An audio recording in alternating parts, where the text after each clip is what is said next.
అమ్మమ్మ మమ్మీ చిన్నప్పుడు నాకు ఇస్తాను. సరే తీసి పెట్టినా ఇస్తాను రామ్మ.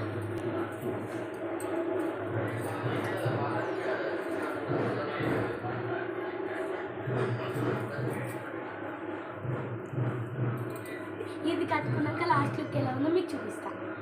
ఉప్మా వద్దామమ్మా. పల్లి చట్నీ కూడా ఉంది ఇందులో.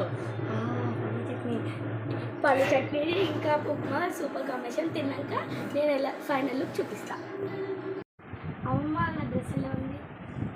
బాగుంది నీ డ్రెస్సు. ఇది నా ఫైనల్ లుక్ ఎలా ఉంది?